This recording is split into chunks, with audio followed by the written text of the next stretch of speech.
Video में आगे बढ़ने से पहले एक रिक्वेस्ट है, ये हमारे और भी दो चैनल है, इन दोनों का लिंक आपको इस वीडियो के डिस्क्रिप्शन में मिल जाएगा। प्लीज़ ये दोनों चैनल भी सब्सक्राइब कर लेना। यहाँ पर भी डेली मैं आप लोगों के लिए शेयर बाजार से कनेक्टेड वीडियो पोस्ट करता रहता हूँ। चलिए आगे बढ़ते हैं इस वीडियो के टॉपिक के ऊपर। इसके पहले भी कुछ वीडियो मैं पब्लिश कर चुका हूँ, वो वीडियोस अगर अब तक आपने नहीं देखे तो आप चाहिए तो हमारे चैनल के वीडियो सेक्शन में जाकर उन वीडियोस को देख सकते हो। तो बहुत सारी कंपनी के बारे में अलग अलग रिपोर्ट्स के थ्रू बहुत सारी पॉजिटिव अपडेट्स निकल कर आ चुकी है, उनको यहाँ पर एकदम सिंपल वे से समझने की कोशिश करेंगे। पहली खबर देखने को मिल रही है मीशो इस कंपनी के बारे में। जेफरीज का इस स्टॉक के ऊपर कवरेज आ चुका है और इस स्टॉक के ऊपर ये बुलिश नज़र आ रहे हैं। इन्होंने स्टॉक के ऊपर बाय रेटिंग दिया है और टारगेट प्राइस 225 रुपये का यहाँ पर देखे रखा है। मतलब एक अच्छे खासी अपसाइड का एक्सपेक्टेशन इनका यहाँ पर निकल कर आ रहा है। लेकिन देखिए कमेंट्री बहुत ज़रूरी होती है कि इसके पीछे का लॉजिक इनका क्या देखने को मिल रहा है। तो जेफरीज के अकॉर्डिंग मीशो का जो बिजनेस है, इसका जो फोकस है अफोर्डेबल ऑनलाइन शॉपिंग के ऊपर है। खास करके कस्टमर जो नॉन मेट्रो सिटीज़ में रहते हैं उनको ये काफ़ी बढ़िया तरीके से अपने पास खींचने का, अट्रैक्ट करने का काम लगातार करते हुए यहाँ पर नज़र आ रही है।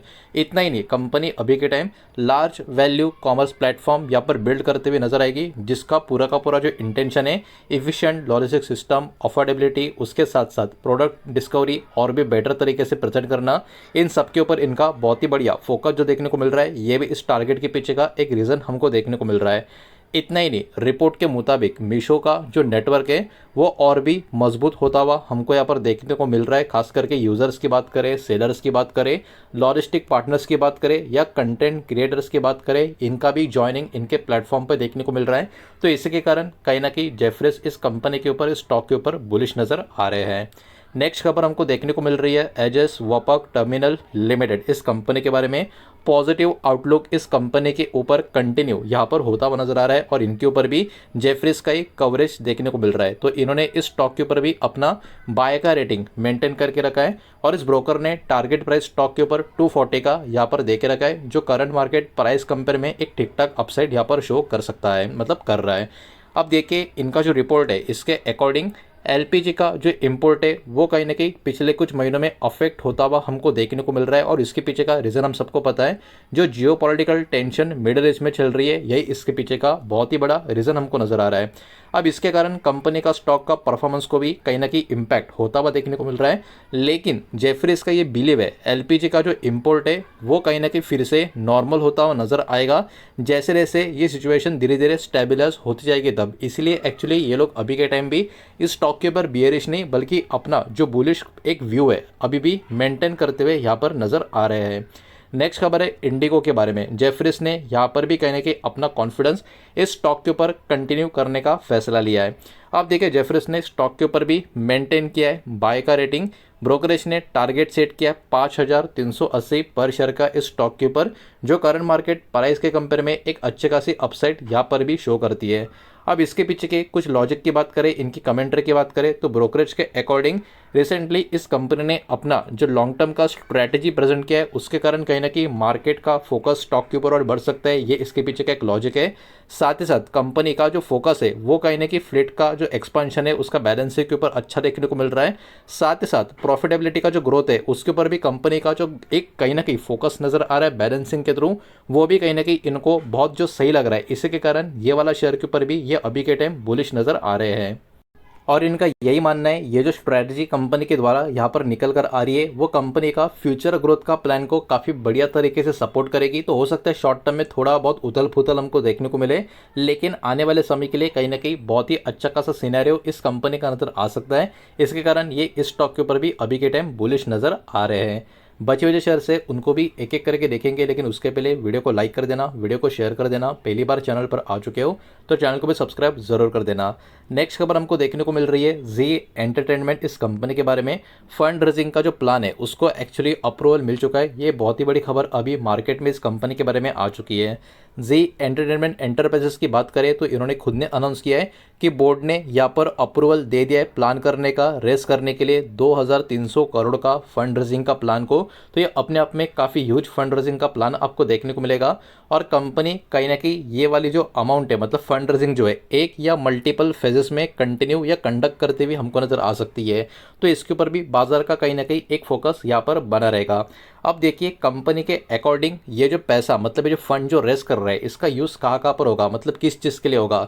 तो ये फंड जो होगा उसका जो सपोर्ट होगा वो कहीं ना कहीं कंपनी का आने वाले समय के लिए जो बहुत सारे स्ट्रैटेजिक प्लान है वहाँ पर इस पैसे का यूज़ होगा। साथ ही साथ कंपनी के बिजनेस के अलग अलग जो इनिशिएटिव्स है उसमें भी इस फंड का यूज़ होगा।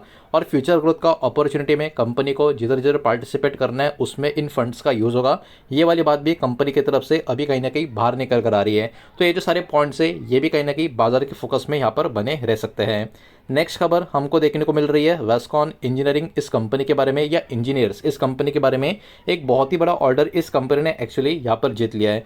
तो पुणे की कंपनी आपको नजर आएगी वेस्कॉन इंजीनियर्स, इनको रिसीव हो चुका है लेटर ऑफ इंटेंट यानी LOI इनको रिसीव हो चुका है। और इसका वर्क जो है 347.43 मतलब अराउंड 350 करोड़ के आसपास का राउंड नंबर फिगर बता रहा हूँ। ये बहुत ही बड़ा ऑर्डर इस कंपनी को एक्चुअली ये मिलता हुआ देखने को मिल रहा है। ये जो ऑर्डर या फिर लेटर ऑफ इंटेंट जो इनको अवार्ड किया गया है सेंट्रल पब्लिक वर्क्स डिपार्टमेंट मतलब CPWD गुवाहाटी डिवीजन की तरफ से इनको एक्चुअली ये ऑर्डर यहाँ पर मिलता हुआ आपको नजर आएगा, या लेटर ऑफ इंटेंट मिलता हुआ नजर आएगा। इस प्रोजेक्ट में क्या होगा, इस प्रोजेक्ट में सबसे पहले तो डेमोलेशन होगा जो पुराना RBI का क्वार्टर है उसका, उसके बाद रिकंस्ट्रक्शन भी होगा जू नारंगी रोड कॉलोनी गुवाहाटी में। ये लोकेशन की बात यहाँ पर हो रही है। और ये प्रोजेक्ट कहीं ना कहीं एग्जीक्यूट किया जाएगा आसाम के स्टेट में। ये सारा का सारा डेटा अभी के टाइम पे निकल कर आ रहा है। तो इसके कारण ये वाला शेयर जो होगा ये भी कहीं ना कहीं बाजार के फोकस में बना रह सकता है। नेक्स्ट खबर हमको देखने को मिल रही है राणे होल्डिंग इस कंपनी के बारे में। बिकॉज सोलर एनर्जी का एग्रीमेंट का कनेक्शन या साइन का जो न्यूज़ है वो अभी मार्केट में निकल कर आ चुका है। तो Rane swearing system private limited RSSL इन्होंने साइन कर लिया है पावर परचेस एग्रीमेंट PPA किसके साथ, hexa energy BH11 private limited के साथ। ये जो एग्रीमेंट है किस चीज़ के लिए, परचेस करने के लिए सोलर एनर्जी का जो बिजनेस है हेक्सा मैन्युफैक्चरिंग प्लांट का हरियाणा के लिए, उसके लिए पूरा का पूरा ये सिनेरियो आपको देखने को मिलेगा। इसी के साथ साथ RSSL जो है वो साइन करेगी शेयर सब्सक्रिप्शन एग्रीमेंट के ऊपर भी, और शेयर होल्डर का जो एग्रीमेंट होगी इसके ऊपर भी साइन करेगी। तो एक्चुअली ये वाला जो पूरा का पूरा सिनेरियो है इस पर्टिकुलर अरेंजमेंट के अंडर में RSSL जो है ये एक्वायर करेगी 26% का इक्विटी का स्टेक इस कंपनी में। ये वाला खबर भी अभी के टाइम यहाँ पर निकल कर आ चुका है। और कहीं ना कहीं काफ़ी इंपॉर्टेंट एक्टिविटी कंपनी के बारे में यहाँ पर जो निकल कर आ रही है, इसके कारण कहीं ना कहीं राणे होल्डिंग का ये कंपनी का जो स्टॉक है बाजार के फोकस में यहाँ पर बना रह सकता है। तो दोस्तों यही था वो सारा का सारा डेटा जो इस वीडियो के माध्यम से मुझे आपके सामने यहाँ पर प्रेजेंट करना था। लेकिन जो भी डेटा मैंने आपके सामने प्रेजेंट किया है सब कुछ एजुकेशनल और इन्फॉर्मेशनल पर्पस के हिसाब से पब्लिकली अवेलेबल रिपोर्ट और कंपनी के जो अपडेट्स होते हैं एक्सचेंज फाइलिंग का जो डेटा होता है वही मैंने आपके सामने यहाँ पर प्रेजेंट किया है। किसी भी तरीके का इन्वेस्टमेंट का एडवाइस या स्टॉक का रिकमेंडेशन मैंने आपको दिया नहीं है, नहीं मैं आपको दे रहा हूँ। ये बात भी यहाँ पर आप ध्यान में रखें। उम्मीद करता हूँ वीडियो समझ आया होगा, पसंद आया होगा तो वीडियो को लाइक करें, दोस्तों से शेयर करें। पहली बार चैनल पर आ चुके हो तो सब्सक्राइब भी कर देना। और कोई भी स्टॉक में निवेश करने से पहले खुद की स्टडी रिसर्च जरूर करें, फाइनेंशियल एडवाइजर की सलाह जरूर ले। मिलते हैं नेक्स्ट वीडियो में, धन्यवाद।